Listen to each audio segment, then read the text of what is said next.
legislação. Bom, pessoal, legislação de trânsito ele vai ser um assunto muito importante, porque o condutor ele vai ser ali o principal responsável pelas ações que ele vai vir a cometer em trânsito, tá? Então, o condutor, ele é o principal responsável. Claro que o trânsito é de responsabilidade de todos que nele transita, seja pedestres, seja condutores, seja passageiros, enfim. Só que cabe ali uma maior responsabilidade a quem? Aos condutores, tá bom? Então, os condutores, eles serão os principais responsáveis pelas ações que eles vão vir a cometer. Até porque, pessoal, conhecer as leis de trânsito é uma obrigação do motorista, tá? É uma obrigação. Então, deixa eu só fazer uma mudança aqui rápida, só um momento. Então, conhecer as leis de trânsito, pessoal, vai ser uma obrigação para o motorista. Como a gente sabe, ele vai ser ali o único responsável pelas ações que ele vai vir a cometer no trânsito. Então, quando ele comete o que a gente chama de inobservância ao preceito da legislação, onde inobservância é a própria desobediência às normas e resoluções ali do CTB, né, que é o Código de Trânsito Brasileiro. Então, quando você vem a vir cometer infrações, quando você vai infringi-las, isso pode render penalidades aos condutores, onde as penalidades nada mais são do que sanções que são impostas aos condutores infratores, tá bom? A gente tem aí como, por exemplo, as multas, que é um exemplo de penalidades que recaem ali sobre os infratores, a adição de pontos na carteira, a gente vai entender como funciona esse processo, a gente tem cassação da habilitação, né, em caso de acidentes com vítimas, entre outros tipos de situações e circunstâncias que levem à cassação. A cassação é basicamente a anulação da habilitação, é como se você pegasse a sua habilitação e jogasse ela no lixo, né? Ela não vale mais, você vai ter que se reabilitar novamente do zero. A gente tem aí que o motorista ele corre risco até mesmo de ser acusado por homicídio doloso ou culposo, dependendo dos danos que ele possa causar ali no trânsito, cometendo aí o que a gente chama de crime de trânsito, né? Dependendo, claro, da previsibilidade do risco. Então, a legislação de trânsito, ela vem, pessoal, para consistir em normas legais, onde essas normas legais visam disciplinar, visam orientar todas as atividades que envolvem o trânsito nas vias que estão abertas à circulação, onde a finalidade dela é uniformizar os conhecimentos e os componentes que compõem o trânsito, tá? Então, essa é uma pequena introdução do que a gente precisa saber do que é a legislação, o que ela faz, o que ela trabalha. Então, ela consiste em normas legais que vai disciplinar, que vai orientar, tudo que envolve o nosso trânsito e as vias que estão, claro, abertas à circulação, onde vai uniformizar os conhecimentos e os componentes que a compõem. Então, a gente tem aqui, ó, de antemão também, alguns dados históricos bastante importantes para que a gente tenha aí o entendimento que essa lei de número 9.503, de 23 de setembro de 1997, é a lei aí que traz consigo o nosso, né, CTB, o nosso Código de Trânsito Brasileiro. Então, que ele é muitas vezes visto nessa sigla, essas abreviaturas, né? CTB. Onde o CTB, pessoal, nada mais é do que o Código de Trânsito Brasileiro.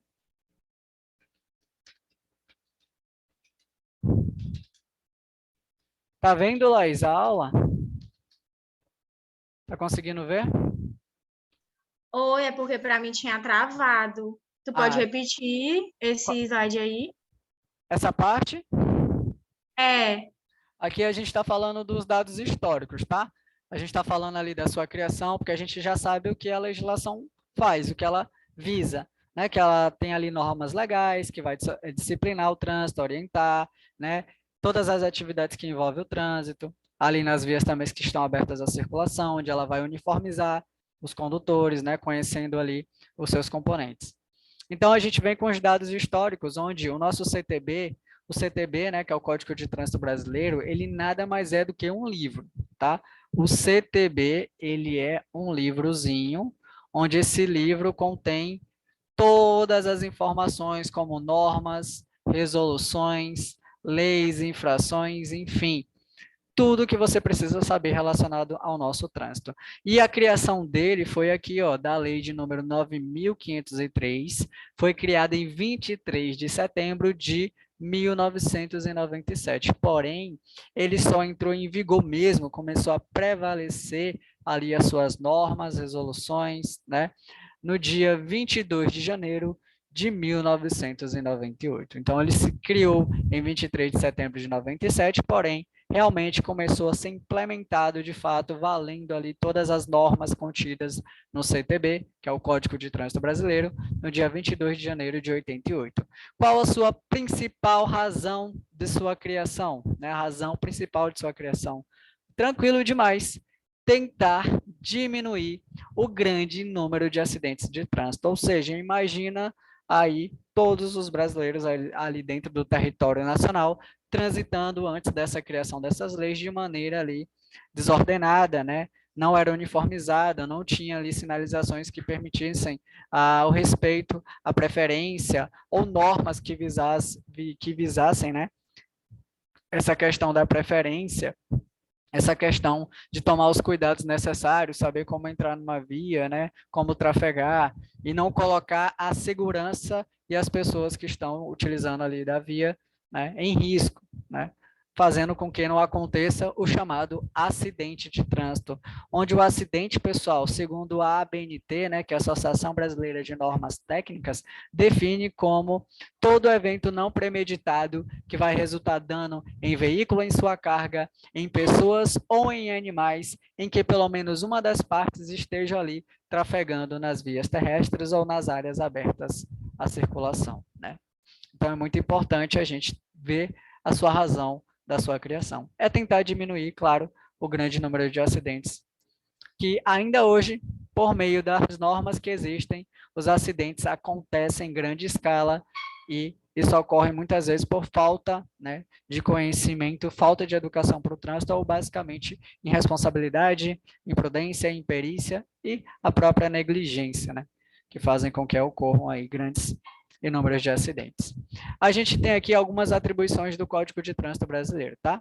O CTB, pessoal, ele é fundamentado, né, todo o seu conteúdo na segurança do trânsito. Isso aqui já é uma parte importante do nosso conteúdo, que vocês já podem estar assimilando, porque tem questões que perguntam qual é a finalidade do Código de Trânsito Brasileiro ou o que ele está fundamentado.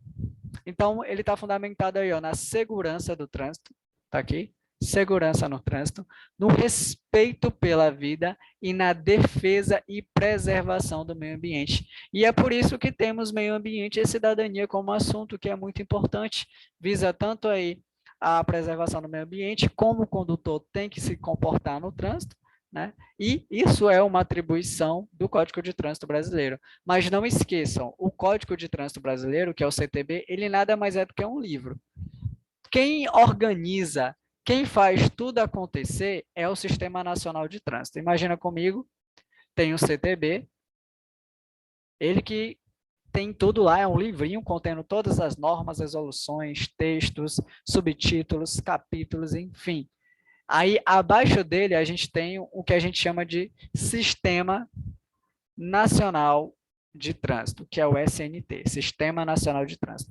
O Sistema Nacional de Trânsito, pessoal, é um conjunto de órgãos, entidades, né, do município, dos estados, do Distrito Federal, que visam inúmeras finalidades ali relacionadas ao trânsito. Então, o Sistema Nacional de Trânsito, que é esse conjunto de órgãos, ele que faz tudo que está contido no CTB acontecer. Aplicação de infração, processo de primeira habilitação, né? Emissão de documentos, registro, emplacamento, seja ali com seus órgãos normativos que estabelecem as normas, as regras a serem cumpridas, o executivo, né, que fiscaliza, que trabalha, que executa. Então, a gente vai conhecer mais para frente um assunto só sobre o Sistema Nacional de Trânsito e a gente vai perceber o quanto ele é importante. O CTB é um livro, é da onde a gente tira tudo relacionado ao nosso trânsito. Todas as informações estão contidas lá. Só que quem faz acontecer é o Sistema Nacional de Trânsito. O Sistema Nacional de Trânsito é quem faz tudo que está lá valer e ser aplicado, né? E valer aí para todos os condutores em território nacional. E é o que a gente vai até ver aqui embaixo, ó. O código ele define atribuições das autoridades e órgãos ligadas ao trânsito. Fornece diretrizes para a engenharia, ele botou aqui, ó. Muito importante ficar atento a isso. Ó, o código define atribuições das autoridades e órgãos. Então, o Sistema Nacional de Trânsito é um conjunto de órgãos que está ligado ao trânsito, onde fornece diretrizes para a engenharia de tráfego, vai estabelecer normas de conduta para que você saiba como se comportar no trânsito, mesmo que não tenha sinalização lá contida. Não é porque não há sinalização, não é porque não tem uma placa, não é porque não tem uma sinalização horizontal, umas marcações escritas no piso, que você não tenha que saber como trafegar. Então, mesmo que não tenha, as normas prevêem, estabelece, né, o modo correto de você trafegar ali nas vias públicas. Então, ele vai definir também infrações, ou seja, quando você desobedece, comete inobservância ao preceito da legislação, você será punido através das penalidades, né, onde essas penalidades a gente vai conhecer um pouco mais para frente, né, vai definir essas penalidades para os usuários aí do trânsito, tá bom? Então, essas primeiras partes são importantes para que você entenda qual é o fundamento aí do Código de Trânsito Brasileiro, o que a gente pode citar, o que ele visa, certo? E as atribuições aí do Sistema Nacional de Trânsito que visam fazer isso valer e acontecer. Qualquer dúvida, pessoal, fique à vontade para perguntar ou falar. Agora a gente vai falar um pouco da composição do nosso Código de Trânsito Brasileiro, tá? A composição dele segue da seguinte maneira: são 341 artigos. E o que são esses artigos, professor? Esses artigos, pessoal, é um conjunto de leis na forma em que foram criadas pelo CTB, aonde elas não podem ser modificadas. Então, são as leis contidas lá no CTB. São todas as leis, são todas as informações contidas lá, tá? E, como a gente viu, onde elas não podem ser modificadas. Então, são 341 artigos, né? Então, todos esses artigos têm lá informações relevantes que a gente vai conhecer. Onde a composição do CTB, onde esses artigos, o CTB, ele está dividido em capítulos. O que são capítulos, pessoal? Como o próprio nome já diz, são subtítulos dentro do CTB, aonde esses subtítulos eles estão agrupados os assuntos separadamente. Como assim? Você vai pegar o livro lá do Código de Trânsito Brasileiro para estudar, vamos supor que você vai estudar para o concurso, e no concurso vai cair muita coisa sobre infrações. Aí você não vai folhear até, né, simplesmente ficar lendo todo, até por algum acaso começar a achar lá o assunto de infrações. Não, ele vai ter o capítulo lá só de infrações. Então, se você quer saber só de infrações, você vai no capítulo, no subtítulo só de infrações, onde estão ali agrupados os assuntos separadamente. Eu quero saber sobre licenciamento de veículos, eu quero saber sobre educação, né, do trânsito, eu quero saber de sinalização, eu quero saber sobre engenharia de tráfego, eu quero saber das disposições preliminares, eu quero saber do Sistema Nacional de Trânsito. Então, eu vou lá, eu quero saber de infrações, eu quero saber de penalidades, eu quero saber de habilitação, eu quero saber de crime de trânsito, eu quero saber do processo administrativo. Então, tudo isso está contido lá separadamente através dos seus capítulos, e a gente observa aí que tem em torno de 22 capítulos, tá? São de 20 a 22 capítulos. Bom, você pode perceber que os capítulos estão contidos até aqui, pessoal. Ó, anexo 1, dos conceitos e definições, é um tipo de coisa, é um tipo de assunto que tem lá separadamente. Anexo 2, você pode observar aqui, ó, desculpa, a sinalização, caso você queira saber, né, do assunto apenas de sinalização de trânsito, ok? Aí a gente tem aqui agora as resoluções. Pessoal, as resoluções são muito importantes, elas fazem parte da composição do CTB, tá? A resolução que estamos atualmente é a 789, resolução 789 de 2020, tá? Eu não preciso saber exatamente dessa informação, tá? Só estou passando para vocês aqui qual é a resolução que estamos atualmente, a 789 do ano de 2020, tá bom? Essa é a resolução atual.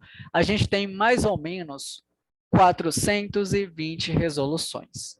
Mas o que de fato são as resoluções, então, professor? São leis complementares. Se ela fala que são leis complementares, como o próprio nome já fala, ele vai complementar né? Ou seja, ele vai complementar as que já foram criadas. Elas visam melhorar alguns artigos, porque, professor, alguns artigos aqui, eles foram criados aonde? Na lei de número 9.503, de 23 de setembro de 97. E lá pode ter algumas brechas. Por quê? Porque quanto o tempo vai passando, as coisas vão mudando, vão se atualizando, e elas precisam ser renovadas para que não haja brecha ali, né, nas normas de trânsito. Então, as resoluções, elas vêm para fechar essas brechas. Elas são leis complementares criadas para melhorar alguns artigos, ou até mesmo para criar novas normas ali para o trânsito. Então, elas podem criar até novas normas, podem criar novas normas. Ou elas complementam umas que estejam ali com algum problema, né, alguma situação ali indevida ainda, ou ela vai simplesmente criar uma nova norma. Beleza? Tudo tranquilo até aqui, pessoal?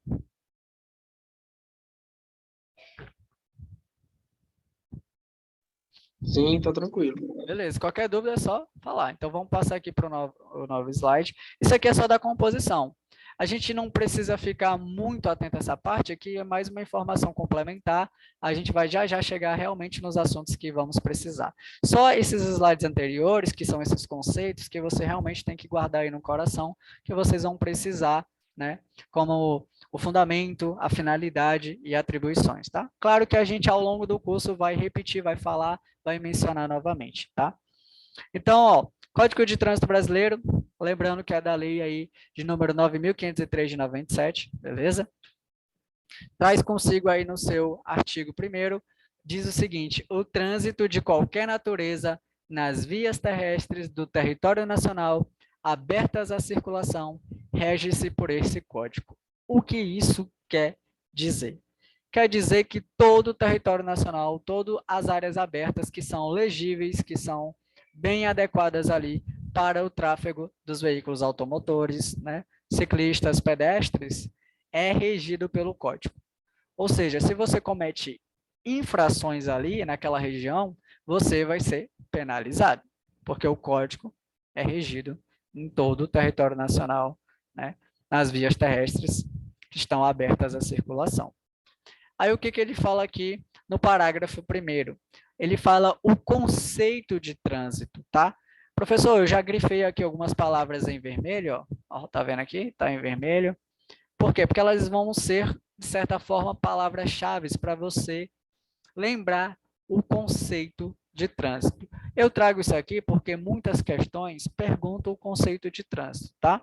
Aí o que é o parágrafo 1º, o que ele diz? Ele diz o seguinte, ó, considera-se trânsito. Por que está em vermelho? Porque muitas questões, já quando ele vai abordar esse conceito, ele já vem com esse considera-se trânsito. Então, você já pode ficar esperto que ele já está trabalhando possivelmente esse conceito. E o que é trânsito em si? Então, trânsito é a utilização das vias por pessoas, veículos e animais, isolados ou em grupos, conduzidos ou não para fins de circulação, palavra-chave é circulação, parada, estacionamento, operação de carga ou descarga. Então, considera-se trânsito a utilização das vias por pessoas, veículos e animais, isolados ou em grupos, conduzidos ou não, para fins de circulação, parada, estacionamento e operação de carga e descarga. Só desse conceito aqui, só desse parágrafo 1º, dá para fazer inúmeras questões. Por exemplo, ele pode perguntar o que é parada, o que é estacionamento, né? O que é operação de carga e descarga? Operação de carga e descarga é considerado parada ou é considerado estacionamento? Então, só desse conceito, pessoal, dá para se fazer inúmeras questões. Então, a gente tem que ficar atento a essas observações. Operação de carga e descarga é considerado estacionamento, tá? E a gente vai trabalhar isso. E o que é parada, professor? Parada é a imobilização do veículo com a finalidade, né, e pelo tempo estritamente necessário para que você efetue embarque e desembarque de passageiros. Então, aonde é proibido parar, aonde é proibido estacionar, você pode fazer a parada breve, que serve para quê? para realizar embarque ou desembarque de passageiros. Então, imagina comigo que você estava ali no local, tinha uma placa dessa maneira aqui, ó, o Ezinho, e é cortado aqui, ó, proibido estacionar. Você parou ali, o guarda de trânsito chegou e vai querer autuar você ali daquela infração. Aí você, opa, seu guarda, eu só estou fazendo aqui um embarque ou desembarque da minha passageira, tá vendo? Ela está entrando aqui e eu vou sair. Ele não pode ali estar te autuando, né? A gente confunde autuação com multa, tá? Quem aplica a multa é a autoridade de trânsito, a gente vai ver mais para frente como funciona esse processo administrativo. O guarda de trânsito, quem está ali fiscalizando, que é o considerado agente de trânsito, ele somente faz autuação, que é o auto de infração, ele vai lavrar você da situação ali ocorrida, tá? Então, aonde é proibido estacionar, é permitida a parada breve. E parar nada mais é o tempo necessário para que você realize embarque ou desembarque de passageiros. E o que é estacionamento? Professor, estacionamento é a imobilização do veículo por tempo superior ao da parada, que é necessário para embarque também ou desembarque de passageiros. Só que a imobilização de um veículo por tempo superior ao necessário, ou seja, você não precisa fazer embarque e desembarque, você vai só deixar o carro lá. Então, por tempo superior. Pode ser 2 dias, 1 mês, onde, se for permitido, você pode deixar o carro ali por resto da vida, né?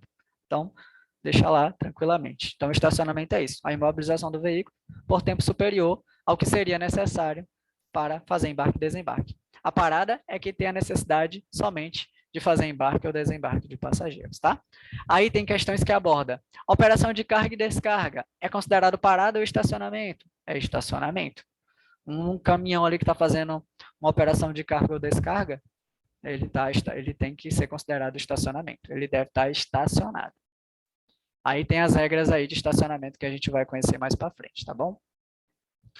Pulando aqui, a gente vai ver no parágrafo 2º a seguinte menção ao Sistema Nacional de Trânsito. Ele fala o seguinte, ó, o trânsito em condições seguras é um direito de todos e dever dos órgãos e entidades componentes do Sistema Nacional de Trânsito. A estes, cabendo, no âmbito das respectivas competências, adotar medidas destinadas a assegurar esse direito. Então, o trânsito em condições seguras é um nosso direito, é um direito de todos e, claro, é dever de quem? Ó, ele fala bem aqui, ó, dos órgãos, ó, órgãos e entidades componentes, ou seja, quem pertence a quem? Ao Sistema Nacional de Trânsito. Esse rapaz aqui vai ser muito importante nesses primeiros momentos aí, desses assuntos de legislação. Pessoal, o Sistema Nacional de Trânsito, grava, ele é quem faz tudo que está contido no CTB, todas as normas, todas as resoluções, todas as regras e leis funcionarem. Ele que vai exercer essas atividades, né, aí no âmbito nacional, certo? Aplicar as penalidades, caso você cometa infrações. Então, é de competência deles trabalhar isso aí, né? A questão da segurança do trânsito, cabendo a eles, né, no âmbito ali das suas respectivas competências, assegurar esse seu direito.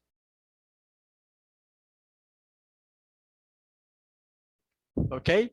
Mais para frente, a gente vai ver e entender mais sobre o Sistema Nacional de Trânsito, vamos conhecer, vamos ver suas finalidades, vamos conhecer ali seus órgãos normativos, órgãos executivos, e a gente vai ver como é tranquilo esses assuntos, tá bom? Ok. Aí tá até aqui, ó, para não esquecer. Parada. Parada é o tempo necessário para embarque e desembarque de passageiros, no mesmo sentido da via, sem obstruir o trânsito e do lado da calçada. Você, claro, não pode parar ali no meio do trânsito, senão você vai estar obstruindo. Isso é, claro, infração de trânsito. E, dependendo da situação, ela pode ser média, infração média, pode ser grave ou pode ser gravíssima. Depende da situação e de como foi o ocorrido. E o estacionamento, pessoal, é o tempo superior ao da parada. Essa placa aqui, o que a gente está vendo, é uma placa de regulamentação, é uma placa que te obriga, restringe, né, e orienta também os condutores. Desobedecer essas placas gera infração de trânsito. E essa placa que a gente está vendo aqui, ó, essa aqui que eu estou apontando nesse momento, é proibido estacionar. E essa aqui é proibido parar e estacionar. Então, você não pode nem parar para fazer embarque e desembarque também. É proibido parar e estacionar. Está cortado aí, ó, nas duas diagonais. Está cortada a diagonal, é proibição. Sei que vocês sabem disso tranquilamente. Bom, agora a gente vai ver um pouco sobre os direitos e deveres do cidadão ali no trânsito. A gente tem ali como seu dever transitar sem constituir perigo ou obstáculo para os demais elementos do trânsito. Isso aí está no artigo 26 do Código de Trânsito Brasileiro. E todas as demais regras são derivadas desse conceito.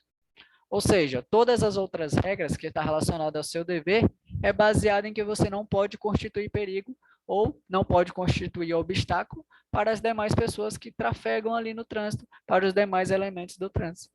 Então, qual é seu papel no trânsito? Transitar sem constituir perigo, que é até uma das finalidades da direção defensiva, onde você tem que concluir seu trajeto sem cometer riscos, tanto a sua integridade quanto a dos terceiros ali, os outros usuários do trânsito e das vias. Bom, agora a gente vai ver aqui alguns dos nossos direitos, tá? São inúmeros, só que a gente vai pontuar alguns que podem ser abordados, tá? A gente tem aqui, ó, utilizar vias seguras e sinalizadas. Em caso de sinalização deficiente ou inexistente, a autoridade que tem jurisdição sobre a via, onde a via esteja com a deficiência, ou esteja ali com a sinalização inexistente, onde possa estar acontecendo acidente, ela que vai responder e ser responsabilizada. Tá? Então, o órgão de trânsito que tem a jurisdição, ou a autoridade que tem jurisdição sobre determinado lugar, ele que está exercendo o papel ali do trânsito naquele âmbito, ele que responde e poderá ser responsabilizado. Então, aqui, ó, artigo 1º do Código de Trânsito Brasileiro está lá, e a gente pode perceber que está no parágrafo 2º e parágrafo 3º, tá? Que são os órgãos e componentes que pertencem ali ao Sistema Nacional de Trânsito.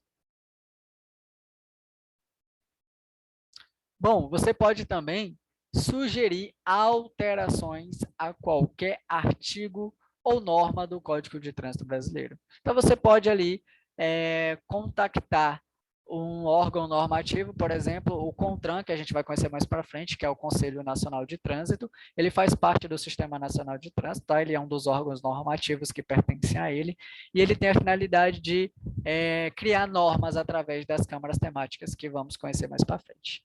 Então, você pode sugerir alterações a essas normas. E é um direito seu também obter resposta. Claro que para que você solicite essas alterações, tem que visar o bem comum. Você não pode pedir e alterar, né, uma sugestão de alteração baseado ali, né, de forma egoísta ou que vá beneficiar você de alguma maneira. Tem que ser no bem comum, no bem coletivo, ok? Então, é um direito seu sugerir alterações a qualquer artigo contido no CTB, a qualquer norma, e receber resposta para ver se sua solicitação, claro, é válida. Tem que passar por uma análise, né, de um conjunto de especialistas que vão deliberar aí sobre essas possíveis mudanças na lei. Então, você pode solicitar alterações na sinalização, você pode solicitar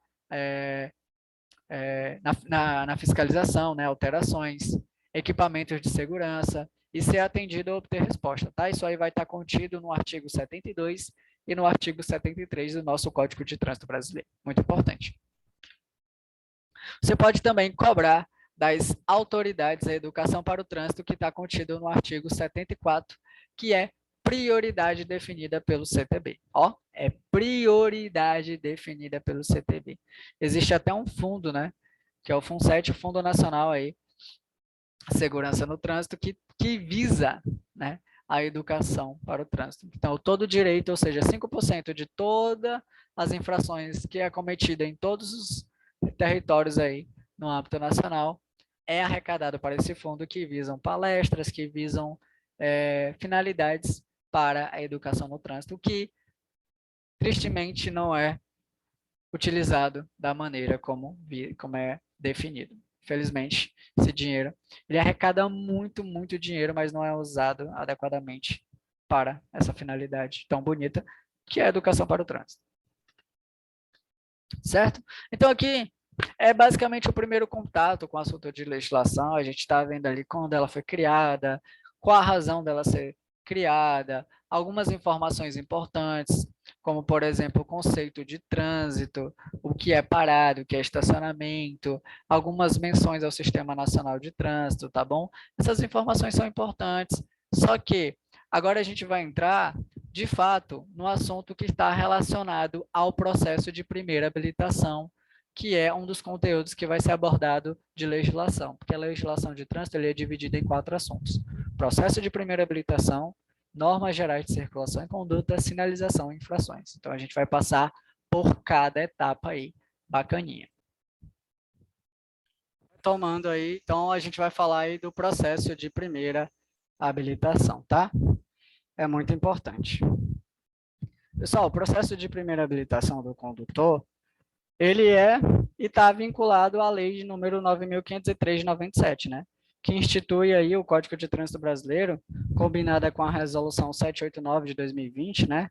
Do Conselho Nacional de Trânsito, que é o CONTRAN, onde ele vai estabelecer as normas que são regulamentares para o processo de formação, especialização e habilitação do condutor de veículo automotor ou elétrico, né, os procedimentos que são necessários, os exames, os cursos, as avaliações e requisitos para a habilitação, tá? Então, a gente vê que o Código de Trânsito Brasileiro atribui aí requisitos, e a gente vai ver que requisitos são esses. Então, o processo de primeira habilitação trabalha essa questão, né? Quais são os procedimentos necessários? Então, a gente vai ver quais são os pré-requisitos da habilitação. Tá até aqui, ó. Quais são os pré-requisitos? Habilitação. Vamos conhecê-los. O primeiro pré-requisito, pessoal, que o condutor tem que ter é ser penalmente imputável. O que significa ser penalmente imputável? Significa responder por suas ações perante a lei. Geralmente, ele atribui como a maioridade, né? Quando você atingir ali 18 anos, a maioridade, significa que você está sendo considerado penalmente imputável, tá? Mas ter 18 anos, pessoal, não é pré-requisito. Eu sei que você tira a habilitação com 18, mas se perguntar numa prova que ter 18 anos é pré-requisito, com certeza isso aí é uma pegadinha. Se você marcar como pré-requisito, você vai estar marcando errado e, consequentemente, vai errar a questão. Ser penalmente imputável significa responder pelas suas ações. Mas, se você parar para pensar, existem pessoas que têm 20 anos, 25, que existem pessoas com 30, 40, 50, até, né, a mais idade, que não são penalmente imputável porque, em razão de alguma anormalidade ou alguma comorbidade, né, não podem responder ali por suas ações, seja em razão psíquica, né, a questão mental, ou seja, física, de alguma maneira que comprometa ali, né, o seu intelecto. Enfim, ser penalmente imputável não significa ter só 18 anos, significa alguém que responde por suas ações. Então tá aqui, ó, alguém que responda pelos seus atos perante a lei. Esse é o primeiro requisito para que você possa se habilitar corretamente. O segundo requisito é saber ler e escrever. Tem questões que vai dizer que você precisa ter o fundamental menor completo, ou fundamental maior, ou ter ali concluído o ensino médio, ou ter um curso superior. Claro que isso é bobagem. Saber ler e escrever significa ser alfabetizado. Se você foi alfabetizado, sabe apenas ler e escrever, independentemente de grau de escolaridade, você pode sim estar tirando a sua habilitação. Então tá aqui, ó. Não depende de grau de escolaridade. Basta ser alfabetizado. Sei ler, sei escrever, posso sim tirar e dar entrada no processo de primeira habilitação. Beleza? Qual é o terceiro requisito?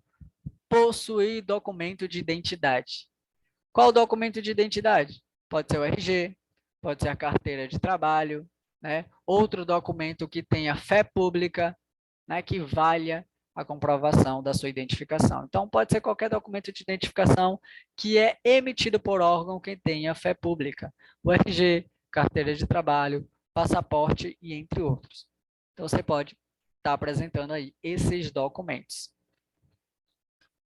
Pessoal, O último e quarto pré-requisito é possuir cadastro de pessoa física, que é o CPF. Muitas vezes nem precisa apresentar o CPF, basta, né, falar a numeração do CPF, tranquilo que você faz o seu cadastro ali no órgão responsável, né, por realizar o processo de primeira habilitação. Então, tá aqui, ó, informar o número do CPF já é suficiente. Não é necessário fornecer o cartão, tá? Pessoal, um instantinho aqui. Voltando aí, esses são os 4 e pré-requisitos, né? Porque a gente sabe que o Conselho Nacional de Trânsito, que é o CONTRAN, que a gente vai conhecer mais para frente, ele que basicamente coordena o Sistema Nacional de Trânsito, ele é um órgão normativo, né? Ó, normativo está relacionado às normas.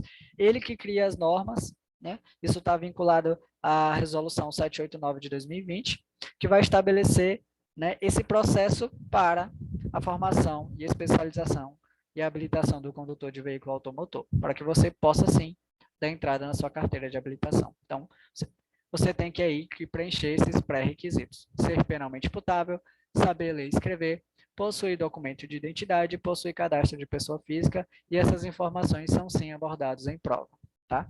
Pode cair questões sobre isso. Bom, aí ele traz aqui uma informação interessante. Ó, o processo de habilitação, ele tem duração de 12 meses. Quer dizer que a partir do momento que você dá entrada no processo de habilitação, ele vai durar 1 ano, tá? Alguns processos foram prorrogados, né? Deram mais prazo por conta ali do Covid, tá? Mas, se cair na prova perguntando qual é o tempo de duração que você tem para tirar a habilitação, é 1 ano. Você tem 1 ano para concluir seu processo. Se você não concluir, você perde o processo e vai ter que dar entrada novamente. Então, o processo de habilitação tem duração de 12 meses, claro, 1 ano.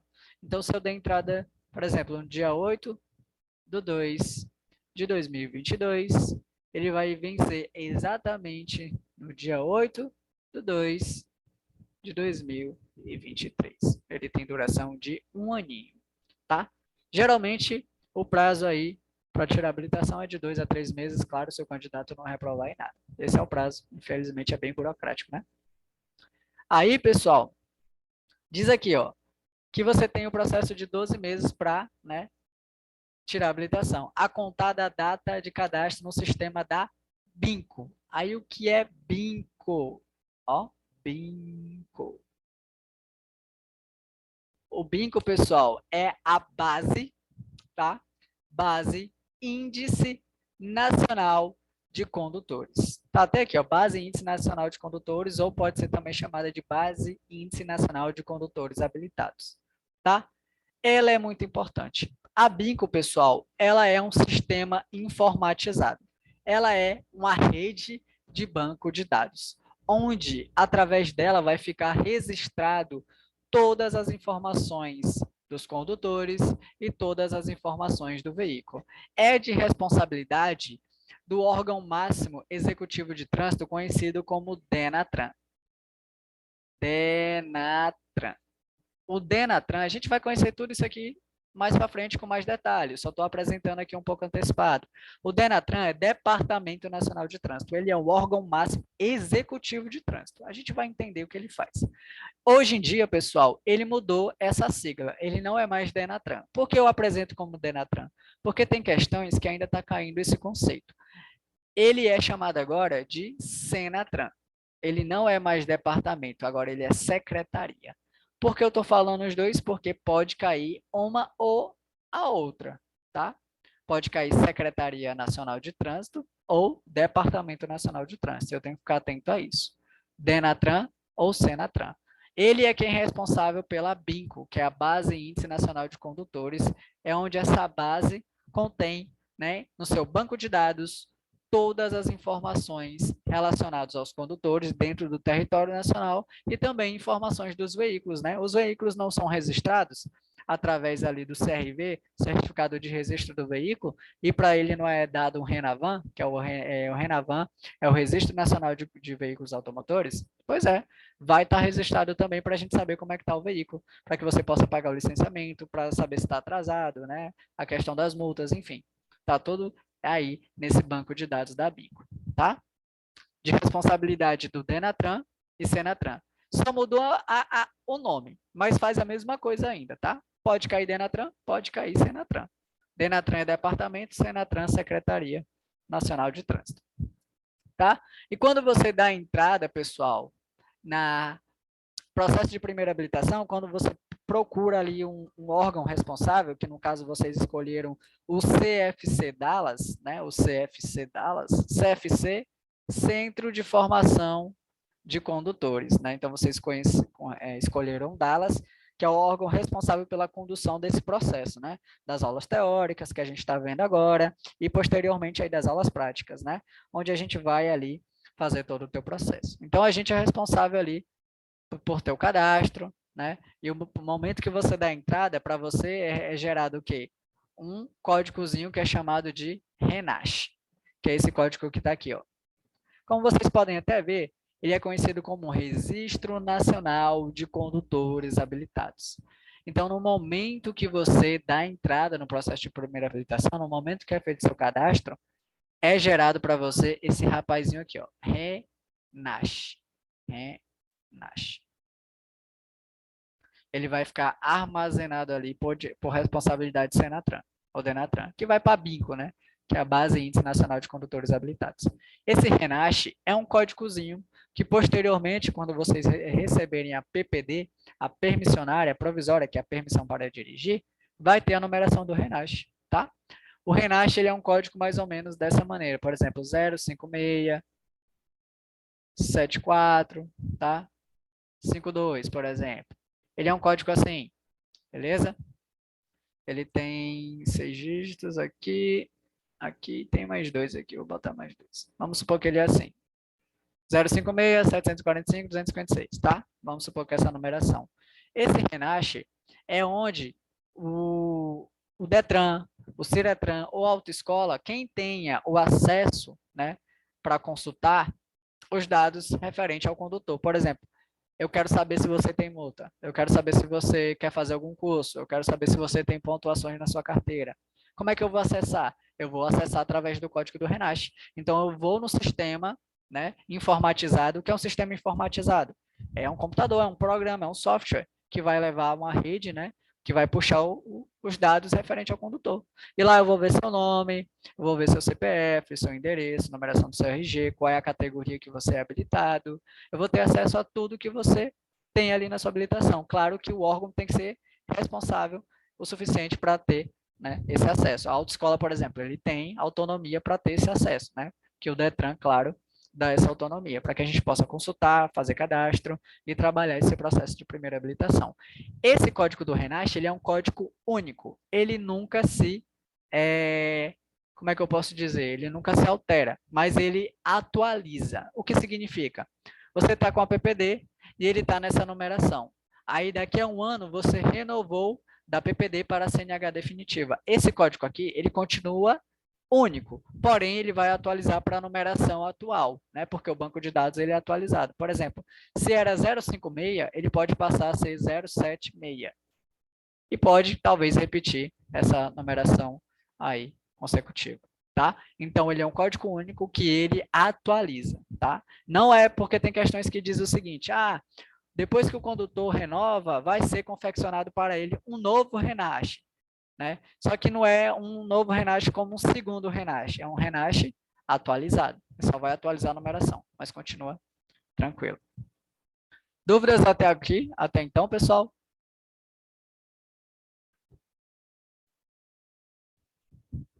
Alguém tem alguma dúvida?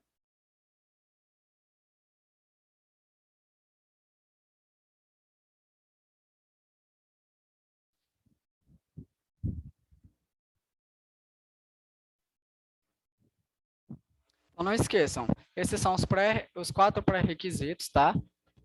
O processo de habilitação ele tem duração de 12 meses, a contar do momento que você fez o cadastro na BINCO, né, que é a Base Índice Nacional de Condutores Habilitados. E para você é confeccionado um RENASH, onde esse RENASH é como se fosse um CPFzinho também. Só que ele não é um CPF, claro, ele é o Registro Nacional de Condutores Habilitados. Ele é o códigozinho que vai manter as informações de você lá no banco de dados do Senatran, da Secretaria Nacional de Trânsito, ou DENATRAN, Departamento Nacional de Trânsito, tá bom? Então, uma dica do professor aí para que a gente não erre. Ó, se na sua prova houver uma questão perguntando quais são os pré-requisitos ao candidato e houver uma alternativa dizendo que é ser maior de 18 anos, não marque ela como sendo verdadeira. Uma vez que ser maior de 18 anos não é pré-requisito. Ser penalmente imputável, correto. Saber ler e escrever, correto. Possuir documento, né? Um RG ali, por exemplo, correto.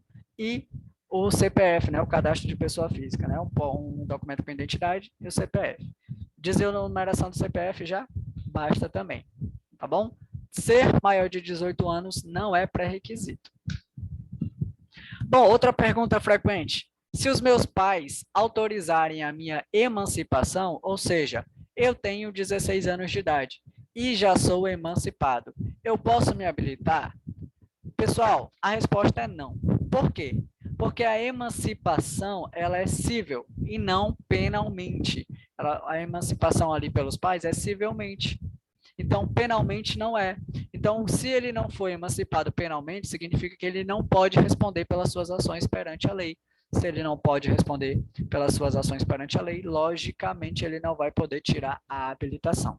É por isso que a gente associa ser penalmente imputável a 18 anos, porque quando chega a 18 anos é quando você vai responder de fato, porém, a gente sabe que existem pessoas que têm alguma normalidade, comorbidade, problemas mentais, psíquico, né, que não têm condições de responder por suas ações e, claro, são cuidadas por outras pessoas ou controladas, né, por medicamentos. Outra coisa aqui, que são 2 casos que a legislação prevê, né, onde a pessoa não pode se habilitar. Isso aqui é informação extra, tá, que a gente vai precisar só mais para frente, mas eu já trouxe aqui, que diz o seguinte: a legislação também é clara ao citar 2 casos em que a pessoa não pode se habilitar. Primeiro caso é quando você está sob efeito de condenação penal relacionado a algum delito de trânsito. Vamos supor que você cometeu homicídio doloso ou culposo, né? Uma vítima porque você estava na direção embriagada. Dirigir embriagado é considerado crime de trânsito. E você ainda atropelou uma pessoa, né? Abarrou ali, acabou tirando a vida dessa pessoa. Então, por conta disso, você está ali sob efeito de condenação penal por esse delito. Então, você não vai poder se habilitar, porque isso provavelmente pode levar à sua cassação. Então, claro, você não vai poder se habilitar.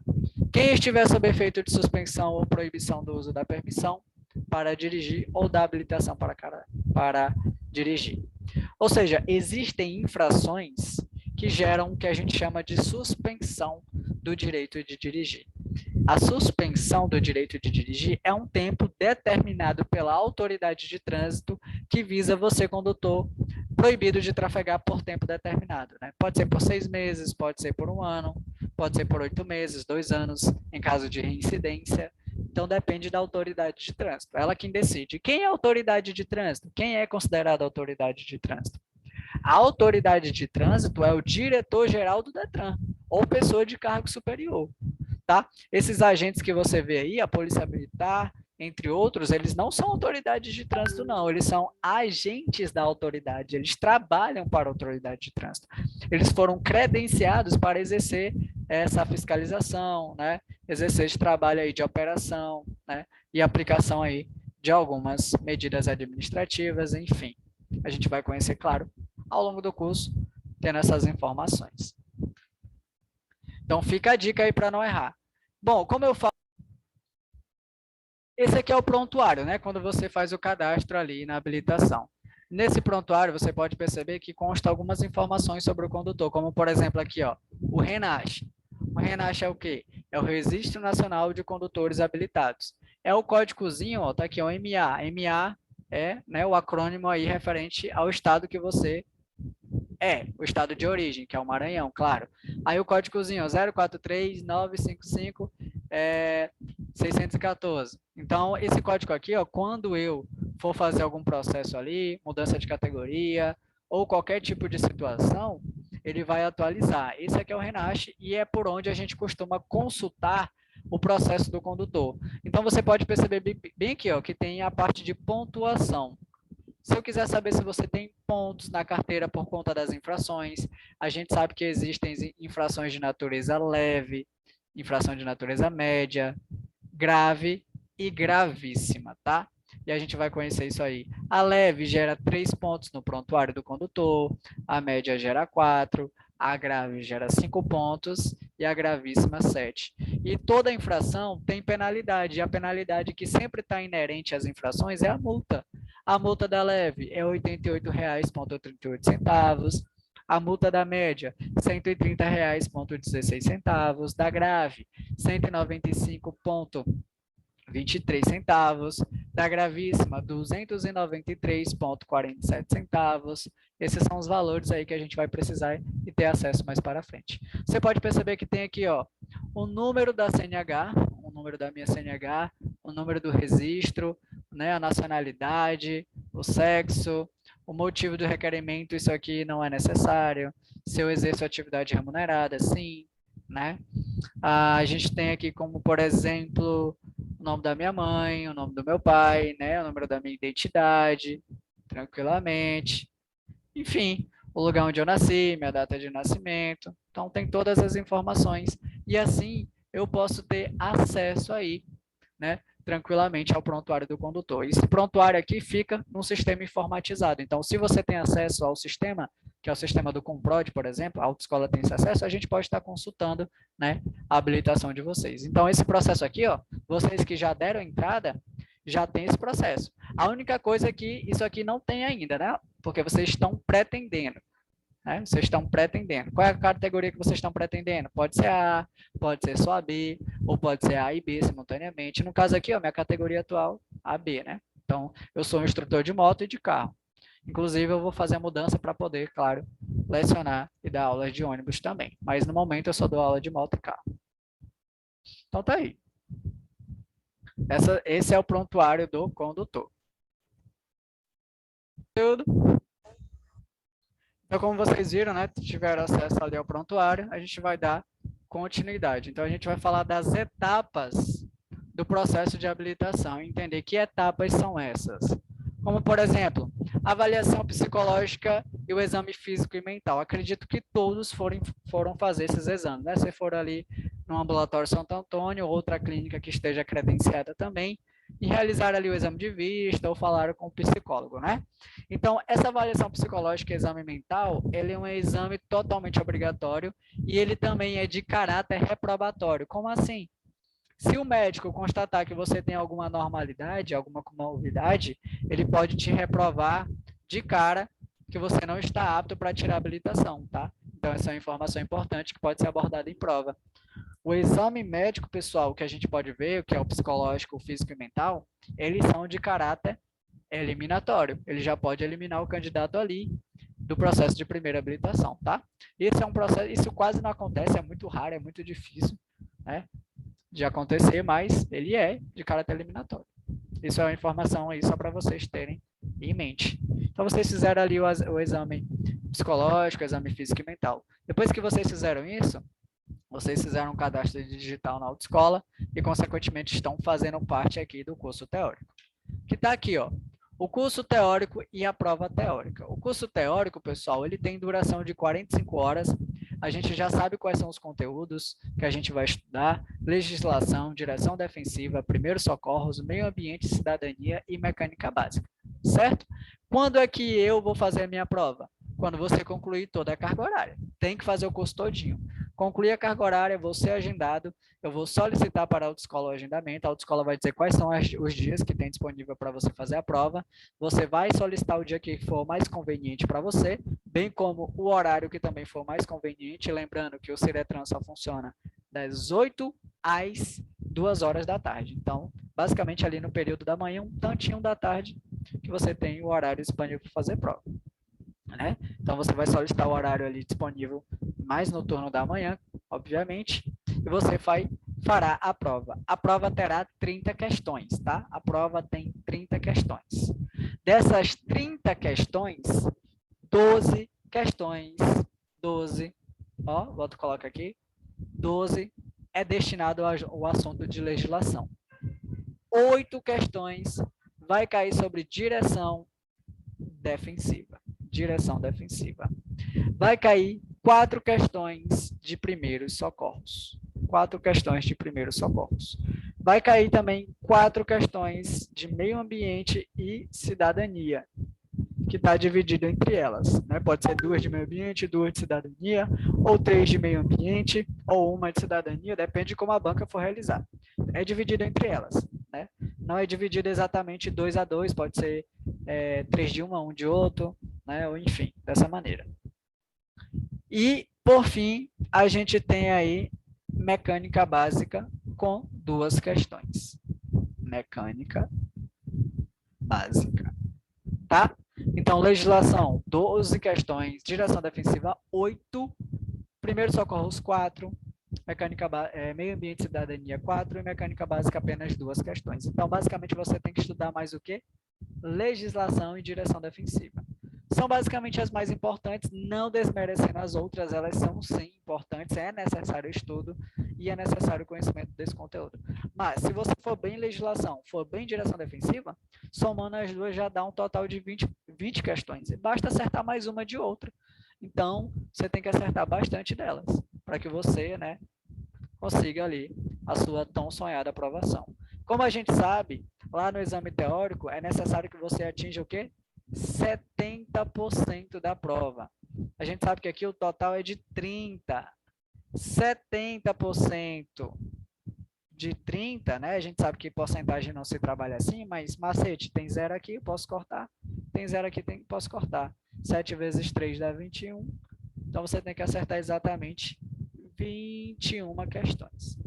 Acertou 21 questões, você vai ser aprovado. Depois que você é aprovado, você vai frequentar a autoescola para realizar as aulas práticas, professor, as aulas práticas, onde as aulas práticas têm carga horária de 20 horas aulas para carro e 20 horas aulas para moto, tá? 20 horas aulas para carro, 20 horas aulas para moto. Isso você vai precisar para a prova. O carro, obrigatoriamente, será 20 aulas. A moto, dependendo, né? Ali pode ser só 5, 10, 15 ou as 20 aulas, dependendo do condutor. Se já dirige ou não, né? Depende muito. Então, tá aí. Quando você é aprovado ali no curso teórico, né, da prova teórica, o que vai acontecer? Você vai para o curso prático de direção, que tem 20 horas aulas, tanto para a categoria A ou B, inicial, beleza? E depois que você concluir a carga horária prática, pegou todas as aulas, você será agendado para o exame prático de direção veicular, que é o exame lá com o examinador, no trânsito mesmo, e na pista de moto, né, que é uma pista fechada, o percurso lá para ser realizado. Aprovado, você vai ser o quê?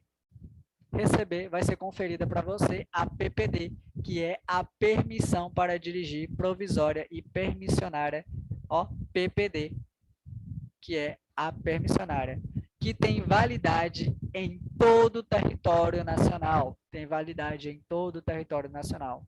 E depois de 12 meses que você estiver com a PPD, você solicitará a CNH definitiva. Quando eu falo CNH, eu falo da Carteira Nacional de Habilitação, significa que é a definitiva. A PPD ela é provisória, é a permissão, ou seja, no período de 1 ano você está sob avaliação para verificar se você é realmente apto a dirigir, porque você acabou de ser aprovado. Então, você não pode, nesse período de 1 ano, cometer infração de natureza grave, cometer infração de natureza gravíssima ou ser reincidente em infração média. O que é reincidência? É cometer o mesmo ato. É você for pego no mesmo ato, você fez a mesma coisa 2 vezes. Ó, a infração grave gera 5 pontos. Pegou 5 pontos, acabou. A tua PPD vai ser cassada. Aí você vai ter que se habilitar do zero novamente. Pegou gravíssima, ó, 7 pontos. Se a grave é 5 pontos, já perde, gravíssima, perdeu automaticamente. Para perder aqui com infração média, tem que ser incidente. Por exemplo, você estava dirigindo, estava ali tomando uma coquinha, pegou a lata e jogou para fora. Se bem que você nem pode estar dirigindo, né? Tomando ou comendo, ou com qualquer coisa do lado ou nas suas pernas. Você pegou a lata e jogou para fora. Isso é infração de natureza média. E a média, pessoal, gera 4 pontinhos. Só que só ela não faz você perder a sua habilitação. Para você perder, você tem que ser pego de novo no mesmo ato. Você foi autuado, aí 2 meses depois você foi pego jogando de novo outra coisa para fora do veículo, né? Jogando lixo na rua do veículo. É infração média, ó, cometeu a mesma tipificação de infração, foi pego no mesmo ato. Aí sim vai ser cassada também a PPD, tá? Agora, se forem duas médias diferentes, como por exemplo, estacionar a menos de 5 metros da esquina, você não pode estacionar a menos de 5 metros da esquina. Você tem que, se tem uma esquina, você tem que estacionar, você tem que deixar uma distância de 5 metros e estacionar. Você não pode estacionar, por exemplo, eu tenho bem aqui uma esquina, né? Ó, aqui é uma esquina, né? Ó. Se você estacionar bem aqui, ó, você está cometendo infração média, porque o cara que vem aqui, ó, ele não vai ter espaço, ele vai ter que desviar e ele vai pegar um pouco da contramão de direção aqui, ó, para poder entrar na pista de novo. Isso é perigoso para ele. Então, quando você tem esse espaço aqui, ó, você tem que deixar 5 metros e estacionar aqui, ó. Deixa o espaço de 5 metros e depois você faz, né, o seu estacionamento, ó, 5 metros e estaciona após. Se você estaciona bem aqui, é infração média. Então, se você cometeu essa infração média e a de jogar alguma coisa para fora do veículo, ó, são duas médias diferentes. Ela não faz com que a sua PPD seja cassada, tá bom? Não faz com que a PPD seja cassada. Ok, então a gente está vendo aqui quais são as etapas, né, do processo de primeira habilitação. Então tá aí. Observação muito importante, ó. Fica atento às observações que eu coloco, porque são, através delas são abordadas várias questões, como, por exemplo, os exames de aptidão física e mental a que estão sujeitos os candidatos à obtenção da permissão para dirigir, PPD ou da Carteira Nacional de Habilitação CNH, em qualquer categoria do veículo automotor, são eliminatórias. Ou seja, se você for reprovado no exame de aptidão física e mental, né, que todo condutor está sujeito, em qualquer categoria de veículo, vai ser eliminado. É eliminado. Tranquilo? Então, essas são as etapas, né, pessoal? Agora a gente vai conhecer sobre o curso teórico-técnico, né, os conteúdos. A gente já sabe os conteúdos, legislação, é 18 horas aulas. A gente tem direção defensiva, 16 horas aulas. Primeiros socorros, 4 horas aulas. Aqui é a quantidade de aulas, né, e não é referente às questões. Cidadania e meio ambiente, 4 horas aulas, e mecânica básica, por fim, 3 horas aulas. Então, esse é o conteúdo que a gente vai estudar durante todo o curso teórico. E a gente está, claro, no inicial, que é a legislação, falando ali dos subtópicos dele, que é o processo de primeira habilitação. Bom, você sabia da ACC? Alguém conhecia a ACC? A ACC é autorização para conduzir ciclomotor, tá? Quando você quer tirar a habilitação, você pode começar tirando pela categoria A, pela categoria B, pela categoria A e B simultaneamente, né? Junta, você pode requerer junta. Então, no processo de primeira habilitação, você pode tirar só A, B ou A e B simultaneamente. A categoria C, D e E é só quando você for habilitado na B, ó, é habilitado na B e você quiser fazer mudança de categoria. Então, você vai mudar de categoria para C, depois para D, depois para E, né? Então, você pode perceber que existem 5 tipos de categorias. Existe a categoria A, existe a categoria B, existe a categoria C, D e categoria E. Ó, se você perceber, são 5 categorias, tá? E a ACC aqui, ela não é categoria de habilitação, mas ela também é um documento provisório para que você possa trafegar num veículo específico. Ela é uma autorização para conduzir ciclomotor. A autorização para conduzir ciclomotor, tá? Beleza? Então, categoria temos 5. A, B, C, D e E. Mas a gente vai falar dessa ACC. Por quê? Porque no processo de primeira habilitação, você também pode tirar a ACC. Professor, eu quero tirar só a ACC. A ACC, ela conduz em ciclomotor. E o que é um ciclomotor? É um veículo, pessoal, de 50 cilindradas que chega no máximo a uma velocidade de 50 km por hora. É a famosa cinquentinha. Ela não passa de 50. Se ela não passa de 50 km por hora, ela é considerada um ciclomotor e a ACC é um documento que te permite trafegar nela, somente nela, tá? Quem tem ACC não pode trafegar, por exemplo, numa motocicleta, porque a motocicleta tem cilindrada até mais de 120, né? Possui cilindrada mais de 120. Uma motoneta também não pode, né? Porque também tem cilindrada superior a 50. Então, a ACC ela abrange só aqueles veículos que têm somente, né, 50 cilindradas, que só chegam a 50 km por hora. Se você tem ACC e foi pego transitando numa motocicleta, por exemplo, é infração de natureza gravíssima e ainda gera um fator agravante, que é o que vai multiplicar o valor da multa gravíssima. A gravíssima tem esse valor aqui de multa, ó, 293,47 centavos. E o fator agravante de você estar dirigindo com a habilitação em desacordo é fator agravante de 2 vezes. E leva também à suspensão do direito de dirigir. É de 2 ou 3 vezes, se não me falha a memória, o fator agravante. Mas a gente vai ter e obter esse conhecimento, claro, mais para frente também. Se eu não me engano, se não me falha a memória, é 2 ou 3 vezes o fator agravante. Quer dizer que a multa é multiplicada por 2 ou por 3. É um desses valores. Certo? E você pode requerer a ACC ou a ACC e a categoria B simultaneamente. Então, vamos dar conhecimento aqui, vamos conhecer essas informações. Vamos deixar mais tranquilo de absorver. Então, tá aqui, ó. O processo para tirar a ACC, que é a autorização para conduzir ciclomotor, ele tem uma estrutura diferente da estrutura das categorias, que é o que vocês estão tirando. A e B, ou só B, ou A, né? É diferente. Então, vamos conhecer essa estrutura. A avaliação médica, psicológica e psicotécnica existe, bem como nas categorias. Só que o curso teórico dela é só de 20 horas aulas. Então, professor, eu estou tirando só a ACC, que é uma autorização. Quer dizer que o curso teórico será só de 20 horas. Se eu estiver tirando a ACC e categoria B simultaneamente, quer dizer que vai ser o curso de 45, né? Porque a categoria é superior à autorização. Então, o curso que eu preciso ver é o curso de 45 horas. Mas, se você estiver tirando somente a ACC, é 20 horas aulas. E depois que você concluir as 20 horas aulas, você fará a prova teórica. Tá? A prova teórica não tem 30 questões, somente 16 questões. E para ser aprovada, você precisa acertar ali em torno de 60% da prova. O curso prático de direção, pessoal, é somente 10 horas aulas. Quer dizer que talvez em 5 dias ali você já conclui a carga horária prática de direção. Esse é uma imagem de um ciclomotor, né, um exemplo de um ciclomotor atual, né, que chegam aí no máximo a 50 km por hora. Então, a gente não vai esquecer que ela não passa de 50 km por hora, tá? É a famosa cinquentinha. Beleza?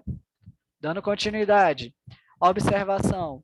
Em caso de reprovação em qualquer exame, a marcação poderá ser feita após 5 dias. E se reprovado pela segunda vez, poderá refazer o curso referente à etapa que foi reprovado. O exame pode ser realizado em ciclomotor próprio. Vamos entender esse texto aqui. Quando você reprova na prova teórica do curso de 45 horas, você tem que pagar uma taxa de repetição e a qualquer tempo você pode fazer a prova novamente. Reprovei hoje, amanhã, se eu já conseguir ser agendado, eu já posso estar fazendo de novo. Claro, pagando a taxa de repetição, que é no valor de R$70, e sendo agendado novamente. Já na prova teórica do ciclomotor, da ACC, ela é diferente. Para que você possa fazer a prova de novo pela segunda vez, você tem que esperar um prazo de 5 dias. Ou seja, do curso teórico de 45 horas é a qualquer tempo. Posso fazer a qualquer tempo. Já no da ACC, eu tenho que esperar exatamente 5 dias para poder ser agendado de novo e tentar ali fazer a prova novamente. Então, tá aqui, ó, após 5 dias, se reprovado pela segunda vez, poderá refazer o curso referente à etapa que ele diz. Então, reprovei uma vez, espero 5 dias. Reprovei pela segunda vez, eu tenho que realizar o curso, ó, tenho que refazer o curso pelo qual eu fui reprovado na etapa. Então, se eu reprovei 2 vezes no curso teórico, obrigatoriamente eu tenho que fazer o curso teórico novamente.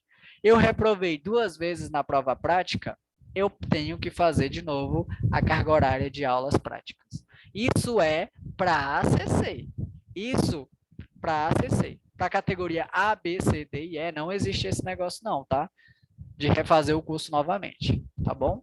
Se concluir a carga horária, para não passou, paga e tenta fazer de novo. Somente aqui na ACC, que é uma autorização que tem essas observações que a gente está vendo na tela. Então, o exame pode ser feito até ciclomotor próprio. Então, se você tiver seu próprio ciclomotor, você pode realizar a prova nele, tá? É uma das características da ACC, da autorização para conduzir ciclomotor, tá? Pode ser feito. Diferentemente das categorias, né, que vai ter os veículos apropriados e credenciados pelo órgão responsável, que no caso seria o DETRAN, o Departamento de Trânsito. Então, a autoescola tem os carros credenciados e apropriados com o instrutor e os pedais de segurança para poder ministrar as aulas, né? E a ACC pode ser no veículo próprio, só que no carro da autoescola tem que ser o carro da autoescola e também a moto tem que ser a da autoescola. No caso da categoria A, estou me referindo ali à motocicleta, né? Que logicamente terá que ser a categoria A para tirar com motocicleta, porque a ACC não abrange categoria A, abrange somente ciclomotores de 50 km por hora.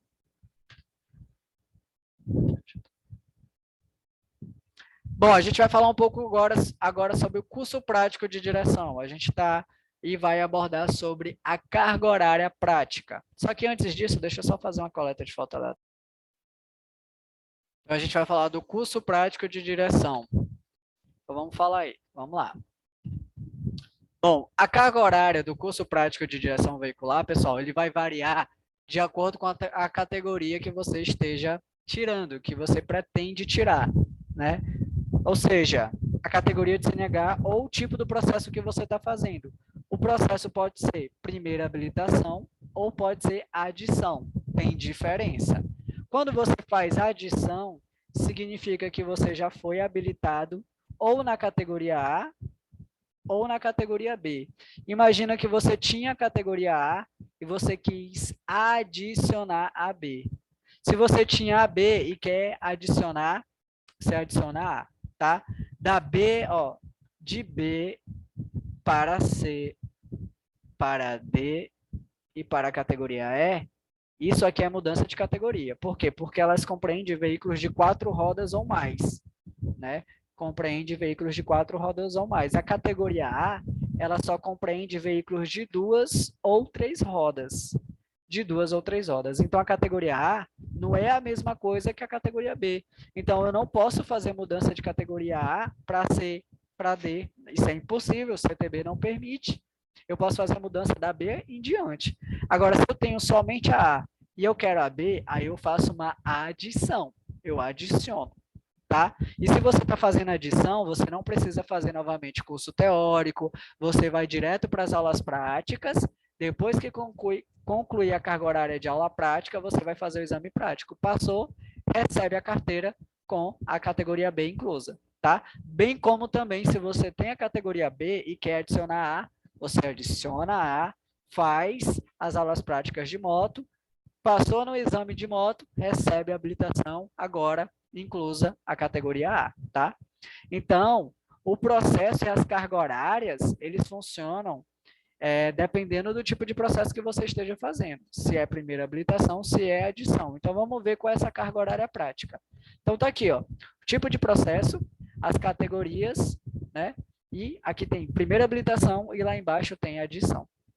Então, ó, tipo de processo, primeira habilitação, categoria A. Se você está tirando a A, você tem aí, ó, 20 horas aulas para pegar. Categoria B, também 20 horas aulas para concluir a carga horária prática. Ó, ele diz aqui, ó, não é possível tirar a categoria C, D ou E no processo de primeira habilitação. Claro que não pode. Você está tirando o processo de primeira habilitação, então você só pode tirar ou A ou B, ou A e B simultaneamente, né? Você não pode tirar além delas. Claro, o CTB não permite. Então, você precisa passar pelo menos pela B, para com o tempo, você não é, aqui a palavra não é adicionar, é mudar de categoria, para C, D ou E, tá? Adição é quando você tem A ou B e quer adicionar uma das duas, A ou B. Se você já tinha uma das duas e quer adicionar a outra. Beleza? Então, carga horária para carro e moto, primeira habilitação, 20 horas aulas. Agora, se você está fazendo adição, você tem ali a categoria B, você tinha a categoria B e quer adicionar a categoria A, ó, você vai pegar somente 15 horas aulas. Só 15 horas aulas de moto, depois faz o exame e recebe a habilitação com a categoria A adicionada. Aí você já tinha a categoria A, quer fazer a categoria B, tem que pegar 20 horas aulas de carro, 20 horas aulas de carro, e fazer o exame prático, e depois receber a carteira, né? Você só tinha A, adicionou a B. Então, você tem agora A e B. Não precisa fazer curso teórico quando é adição, tá? O curso teórico é só no processo de primeira habilitação, beleza? E se você tem a categoria B, ó, a categoria A já é excluída aqui, ó, não vale mais. Para mudar de categoria para C, D ou E, tem que ter AB, somente daqui para frente, AB. Então, se você vai mudar da B para C, da C para D, ou da D para E, ou da B para D, ou da C para E, enfim, a gente vai entender como funcionam essas mudanças. A carga horária prática de cada uma, seja C, D ou E, é 20 horas aulas também. Ou seja, categoria B, tanto o primeiro processo de primeira habilitação quanto a adição, é 20 horas aulas. Mudança de categoria de C, D ou E, é 20 horas aulas também. Ficou claro essa parte, pessoal, porque ela é importante. E tem questões que abordam a questão de carga e continuidade. Então, a gente entendeu aqui o curso prático de direção. Agora, a gente vai falar aqui, pessoal, uma observação importante que diz o seguinte. Não há, ou seja, não existe mais a obrigatoriedade em realizar aulas práticas no período noturno. Antigamente, era obrigatório o candidato pegar pelo menos uma aula a partir do período noturno, que estava compreendido ali a partir das 18 horas, né? A partir das 6 horas da noite, né? Que é o período noturno. Hoje em dia, não existe mais essa obrigatoriedade, tá? Não é mais necessário. Você pode pegar ali aulas de manhã ou de tarde, não precisa mais pegar aula à noite. Era obrigatório pelo menos uma das aulas ser à noite. Então, não existe mais essa obrigatoriedade. Por que eu estou passando isso? Porque tem questões que pode dizer que, candidato Antônio está tirando a habilitação e ele está incumbido de pegar obrigatoriamente uma aula noturna às 18 horas. Então, vai ter lá as alternativas, perguntando se isso é verdadeiro ou falso, ou outras informações, e claro, isso é falso, né? Não há mais a obrigatoriedade de realizar aulas no período noturno. Então, tá aí, ó, primeira habilitação, 20 horas, categoria A, categoria B, e na C, D e E a gente não pode tirar. Mudança de categoria é a partir da B. A B que faz mudança, tá? Se você está fazendo mudança, a carga horária é de 20 horas. Pessoal, bem aqui, ó, tá dizendo que a adição de A para B é 20 horas. Aqui tá 15. É porque aqui foi um errozinho, mas é 20 horas, tá? Aqui é 20 horas. 20 horas aulas. Se você tem a A e vai adicionar para B, você tem que pegar 20 horas aulas de carro. Tá aí, para não esquecer. Bom, existe também o chamado simulador. O simulador, como o próprio nome já está dizendo na tela, ele é facultativo, que significa que ele não é obrigatório, ele é opcional, e ele permite ter 5 aulas no simulador, ou seja, você tem 20 horas para pegar no carro. Dessas 20 horas, você pode tirar 5 para o simulador, ou seja, você vai ter 15 de carro na rua, mais 5 do simulador, totalizando as 20 horas. Isso para quem quiser. Eu não recomendo o simulador, ele na verdade é só perca de tempo. Muito melhor pegar essas 5 aulas mesmo, né, no carro normal, do que fazer 5 no simulador e somente 15 na prática. Né? Melhor pegar logo 20 horas na prática, que você vai aprender bem mais. O simulador, ele é bom se ele fosse só um equipamento que ajudasse as pessoas que nunca pegaram num carro a ter acesso ali sem pagar. Por exemplo, a manusear o câmbio, a entender os pedais, a embreagem, a aceleração, o freio, né, como passar as marchas adequadamente e realizar alguns exercícios. Mas se for para ser pago, para mim, não vale a pena, eu recomendo para vocês mesmos só aulas práticas. Inclusive, a autoescola nem tem mais o simulador, a gente desvinculou, porque ele é só perda de tempo. E a aula de simulador, pessoal, ele é mais cara do que a aula prática no carro mesmo. É bem mais caro. Então, não compensa. Então, uma atenção importante para adição ou mudança de categoria, né?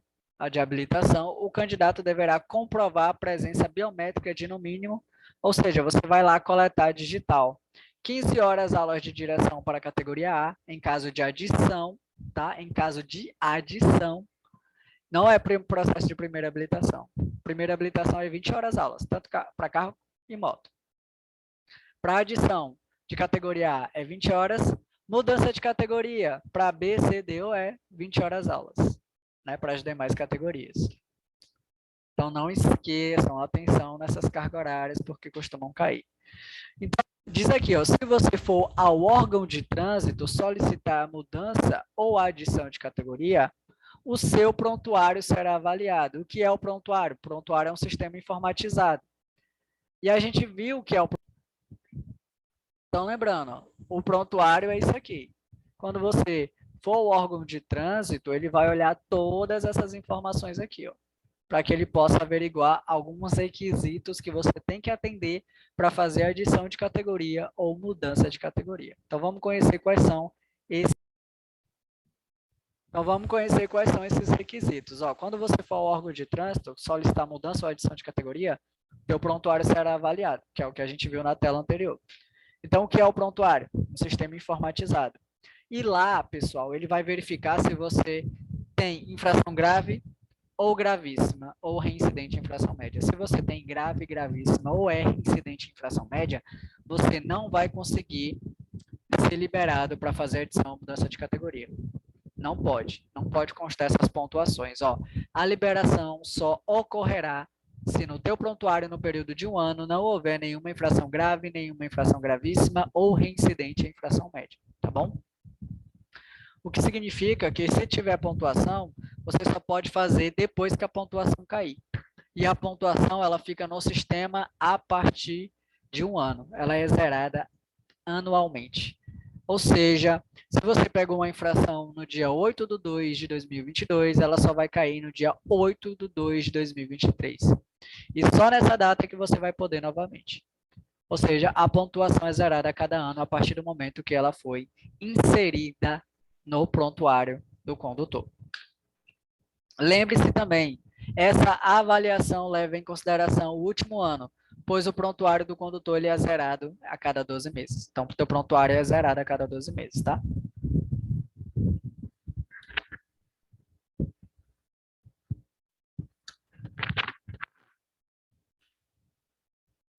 Bom, aí ele diz aqui, ó, quais são os procedimentos, os prazos e procedimentos para o reexame teórico e prático.